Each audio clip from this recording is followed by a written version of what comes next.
শুধু তেলাওয়াত করে খতম করাটাই কি উদ্দেশ্য, নাকি এর পিছনে আরো কোনো বড় উদ্দেশ্য রয়েছে? জীবনে অনেক খতম দিয়েছি, এই রমজানে অনেকগুলো খতম দিয়েছি, কিন্তু আমি কি বুঝলাম কিনা যে আমার অন্তরের ঈমান বাড়লো? আমি কি উপলব্ধি করতে পেরেছি কিনা? আস্ক এমএমআই, মনের গভীরের প্রশ্নগুলো খুলে বলুন আর উত্তর খুঁজে নিন কোরআন ও নবীর সিরাত থেকে মাওলানা মুঈনুল ইসলামের সাথে। আপনার প্রশ্নগুলো পাঠিয়ে দিন মেসেঞ্জার অথবা হোয়াটসঅ্যাপে। জাযাকাল্লাহ। বিসমিল্লাহির রহমানির রহিম, আলহামদুলিল্লাহি রাব্বিল আলামিন, আশহাদু আল লা ইলাহা ইল্লাল্লাহু ওয়াহদাহু লা শারীকা লাহ ওয়া আশহাদু আন্না মুহাম্মাদান আবদুহু ওয়া রাসূলুহু, আম্মা বা'দ। দেখতে দেখতে আমরা রমাদানের একদম শেষ পর্যায়ে এসে উপনীত হয়েছি। আমাদের ধারাবাহিকভাবে একটা পর্ব ছিল আস্ক এমএমআই। রমাদানের শুরু থেকে আমরা এটা চালু করেছিলাম, বিভিন্ন প্রশ্ন উত্তর নিয়ে আপনাদের সামনে হাজির হয়েছি। এখনো আমাদের মেসেঞ্জারে, হোয়াটসঅ্যাপে অনেক প্রশ্ন আছে আপনাদের পক্ষ থেকে, বিভিন্ন ধরনের প্রশ্ন। কিন্তু যেহেতু রমাজানের আর কয়েকদিন আছে, শেষ হয়ে গিয়েছে, এই জন্য চিন্তা করেছি সেই প্রশ্নগুলো ইনশাআল্লাহ ঈদের পরে আমরা আলাদা আলাদা পর্বে ওই প্রশ্নগুলো উপস্থাপন করার চেষ্টা করব। এখন শেষ পর্যায়ে কিছু গুরুত্বপূর্ণ কথা, যেটা না বললেই নয়, যেটা আমার সবার জন্য জরুরি, ওই পয়েন্টেই আমরা কথা বলার চেষ্টা করেছি। আজ তারাবিতে কোরআন খতম হবে। আমরাও অনেকে ব্যক্তিগতভাবে কোরআন খতম করছি, অনেকেই রমজানের আগে আগে একাধিক খতম করছি, চেষ্টা করছি, পড়াশোনায় লিপ্ত আছি। শেষ মুহূর্তে এসে কয়েকটা গুরুত্বপূর্ণ বিষয় বলার জন্য নিয়ত করেছি।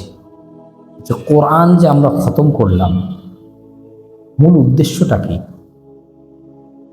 শুধু তেলাওয়াত করে খতম করাটাই কি উদ্দেশ্য, নাকি এর পিছনে আরো কোনো বড় উদ্দেশ্য রয়েছে? আল্লাহ তাআলার পক্ষ থেকে বড় কোনো উদ্দেশ্য আছে?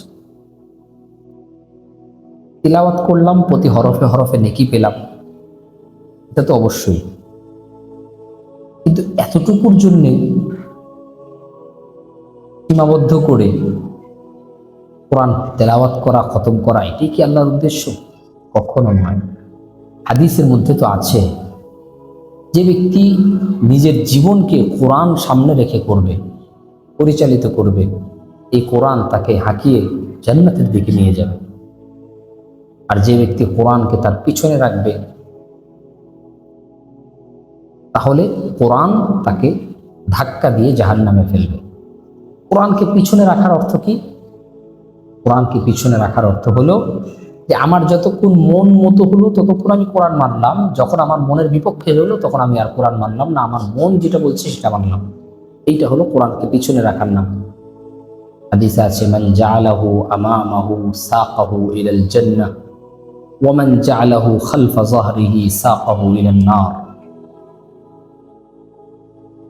এখন আমরা একটু ভাবি যে আমরা যে কোরআন তেলাওয়াত করলাম, খতম করলাম, এতে কি শুধু খতমের মধ্যেই সীমাবদ্ধ থাকবে, নাকি না আমরা আল্লাহ যে জন্য আমাদেরকে কোরআন তেলাওয়াতের হুকুম দিয়েছেন, যে কোরআনকে আমাদের জীবনের বিধান বানাতে বলেছেন, ওইটার দিকেও আমাদের মূল নজরটা থাকতে হবে। এই কোরআন আমার জন্য সুপারিশ করবে, কোরআন আমার পক্ষে সাক্ষী দিবে, কখন?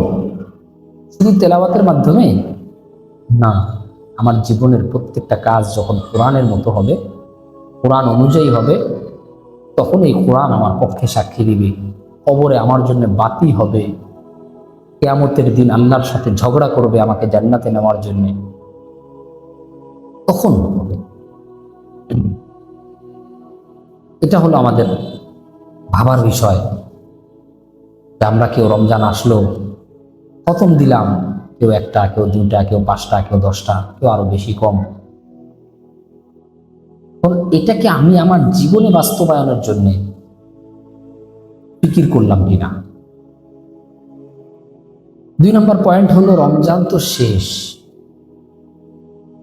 একজন ব্যবসায়ী যখন ব্যবসা করে দিন শেষে খাতা কলম নিয়ে বসে, আজকে কত লাভ হলো, আজকে কত লস হলো, আজকে কিভাবে বেচা হলো, কালকে কিভাবে করব, পরিকল্পনা, খাতা কলম নিয়ে বসে। তো রমজান তো শেষ হয়ে যাচ্ছে, শেষ হয়ে যাওয়ার পথে প্রায় গেলই বলে, আমরা কি একটু খাতা কলম নিয়ে বসতে পারি কিনা যে আমরা রমজানের উদ্দেশ্য কতটুকু হাসিল হলো।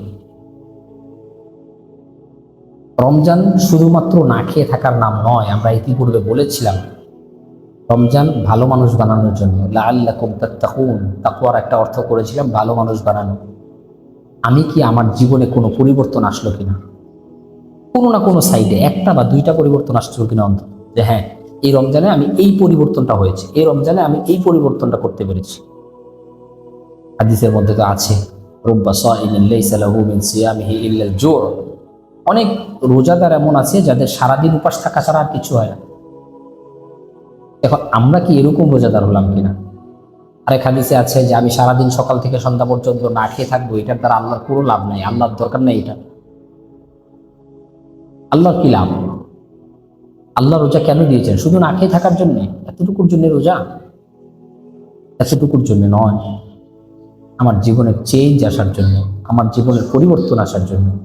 তো খাতা কলম নিয়ে বসি যে আমি ঈদের পর থেকে কোন কোন জিনিস নিয়ত করেছি যে এই জিনিসের পরিবর্তন আমার মধ্যে আনবো।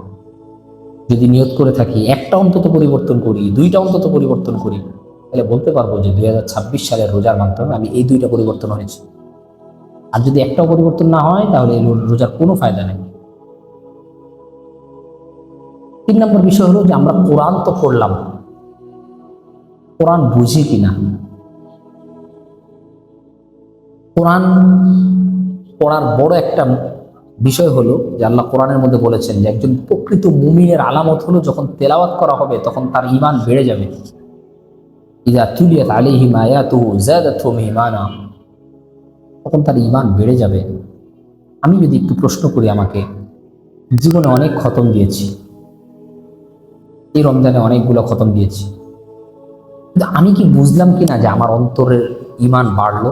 আমি কি উপলব্ধি করতে পেরেছি কিনা? এখন প্রশ্ন করবেন এটা কি উপলব্ধি করার জিনিস? আমি বলবো হ্যাঁ, উপলব্ধি করার জিনিস। সাহাবায়ে কেরাম রাসূলকে এসে বলতেন, ইয়া রাসূলুল্লাহ ঈমান বেড়ে যায়, ইয়া রাসূলুল্লাহ ঈমান কমে যায়। ওনারা নিজের হালাত বুঝতেন, বলতেন ঈমানের বাড়া কমা উপলব্ধি হয় মানুষের। আমি কি কোরআন পড়ার পরে ঈমান বাড়ছে বা কমছে এটাও বুঝি কিনা, বুঝলাম কিনা এত বছর যাবত? যদি না বুঝি তাহলে আমার মুমিনের যে আলামত, কোরআন তেলাওয়াত শুনলে মন ঈমান বেড়ে যাবে, ওই উদ্দেশ্য হাসিল হলো না। শুধু পড়েই গেলাম, শুধু পড়েই গেলাম।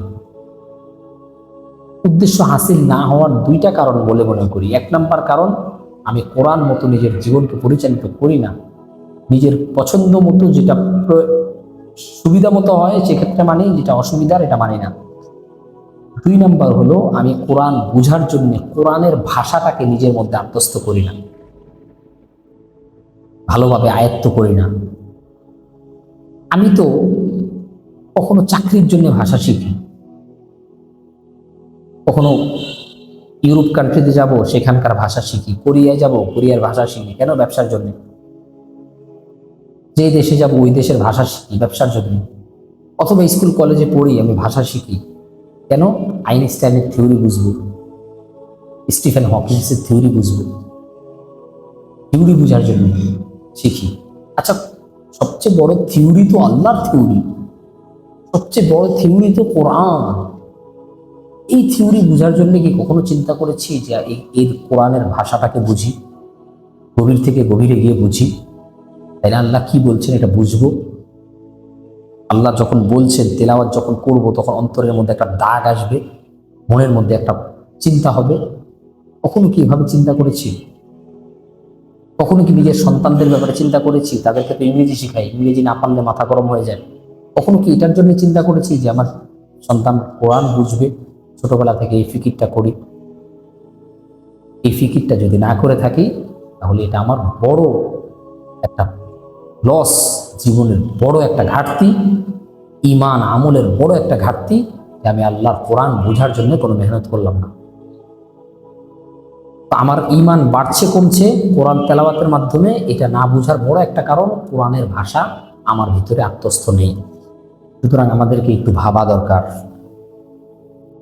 আমরা যদি এইভাবে ভাবি তবে আমার জীবনের মধ্যে পরিবর্তন আসবে, রমাজানের দ্বারা আমার পরিবর্তন আসবে, কোরআন তেলাওয়াতের দ্বারা পরিবর্তন আসবে। যদি পরিবর্তন আসে তাহলে আমার জীবন সফল, আর যদি পরিবর্তন না আসে তাহলে আমার জীবন সম্পূর্ণ বেকার। যারা প্রশ্ন পাঠিয়েছেন অনেক ধন্যবাদ। আরও প্রশ্ন পাঠাবেন, সকলেই প্রশ্ন পাঠাবেন এবং আমাদের সাথে থাকবেন, থেকে আমাদেরকে উৎসাহ দিবেন যাতে আমরা এই কার্যক্রমকে আরও সুন্দর করে আপনাদের সামনে পেশ করতে পারি, ইসলামকে আরও সুন্দরভাবে উপস্থাপন করতে পারি। আপনাদের উৎসাহ আমাদের অনুপ্রেরণা হবে, আমরা আরও আগ্রহের সাথে এই বিষয়গুলো আপনাদের সামনে উপস্থাপন করতে পারব। অনেক শুকরিয়া, জাযাকুমুল্লাহ। আস্ক এমএমআই, মনের গভীরের প্রশ্নগুলো খুলে বলুন আর উত্তর খুঁজে নিন কোরআন ও নবীর সিরাত থেকে। মাওলানা মুঈনুল ইসলামের সাথে আপনার প্রশ্নগুলো পাঠিয়ে দিন মেসেঞ্জার অথবা হোয়াটসঅ্যাপে। জাযাকাল্লাহ।